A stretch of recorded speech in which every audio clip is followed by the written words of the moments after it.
नमस्कार। आज हम सुभद्रा कुमारी चौहान की एक बहुत ही असरदार कहानी राही पर बात करेंगे। हाँ, राही। ये कहानी गरीबी, समाज में जो ऊंच नीच है और सच्ची देशभक्ति क्या है, इस पर सोचने को मजबूर करती है। बिल्कुल।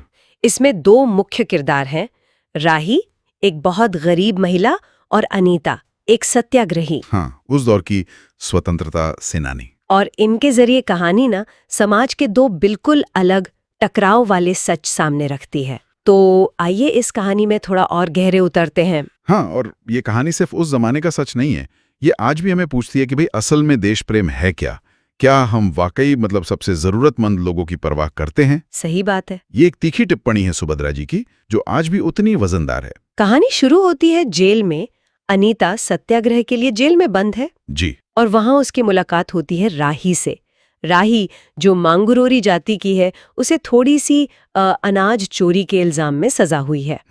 तो जब अनीता उससे पूछती है, राही बताती है कि बच्चों की भूख मिटाने के लिए सिर्फ 5-6 सेर अनाज उसने चुराया था। कितनी दुखद बात है। हाँ, कहती है भीख मांगी, काम ढूंढा, कुछ नहीं मिला और कोर्ट में उसकी बात किसी ने नहीं सुनी।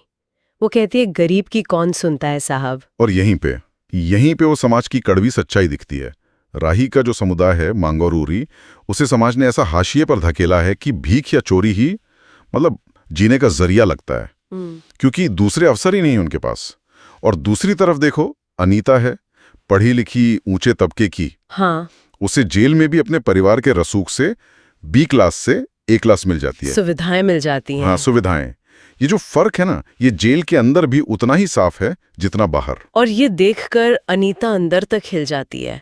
राही की कहानी सुनकर उसे अपने जेल आने पर, अपने त्याग पर सवाल उठने लगते हैं। वो सोचती है क्या बस जेल चले जाना और देशभक्ति के नारे लगाना, क्या यही असली देश सेवा है? वो देखती भी है ना कि कैसे उसी के जैसे कुछ सत्याग्रही वो जेल में बेहतर सुविधाओं के लिए झगड़ रहे हैं। हाँ, छोटी छोटी चीजों के लिए। जबकि राही जैसे लोग तो असल जिंदगी की लड़ाई हार कर वहां पहुंचे। तो मन में सवाल तो आएगा ही, ये देशभक्ति है या सत्ता भक्ति? सही। और यही कहानी फिर देशभक्ति की एक नई, शायद ज्यादा मानवीय परिभाषा देती है। अनीता को महसूस होता है कि सच्ची देश सेवा शायद उन लोगों के आंसू पहुंचने में है जो सबसे ज्यादा दुखी हैं, जिन्हें समाज ने किनारे कर दिया है। हाँ बिल्कुल। उसका नजरिया बदलता है।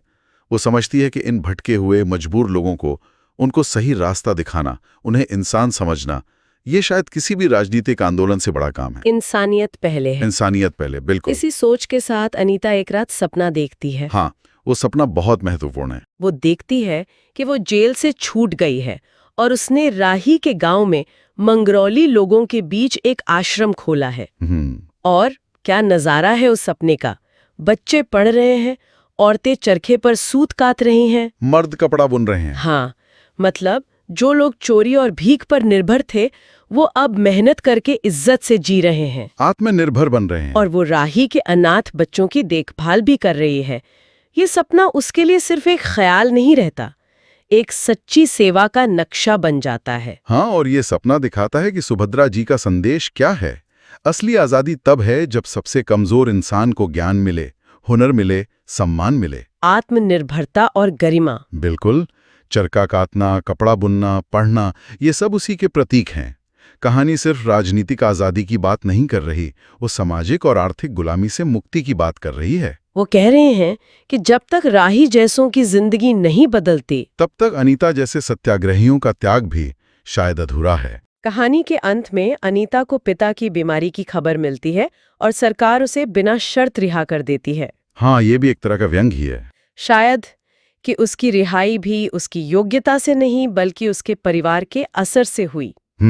लेकिन वो जेल से एक नए इरादे के साथ निकलती है, अपने सपने को सच करने के इरादे से। जी। तो राही हमें यही सिखाती है कि देशभक्ति का असली मतलब नारों में या प्रदर्शनों में नहीं है, नहीं सत्ता पाने में। हाँ, बल्कि समाज के सबसे निचले पायदान पर जो व्यक्ति है, उसके जीवन में कुछ अच्छा बदलाव लाने की कोशिश में है। बिल्कुल सही। और कहानी एक बहुत जरूरी सवाल छोड़ जाती है हम सबके लिए। क्या?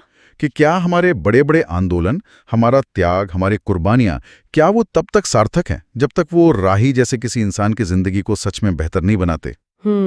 सोचने वाली बात है। कहीं ऐसा तो नहीं कि हम सिर्फ अपने आत्मसंतोष के लिए सब करते रह जाते हैं? ये सवाल आज भी उतना ही प्रासंगिक है, अपने आसपास देखने और सोचने पर मजबूर करता है ना?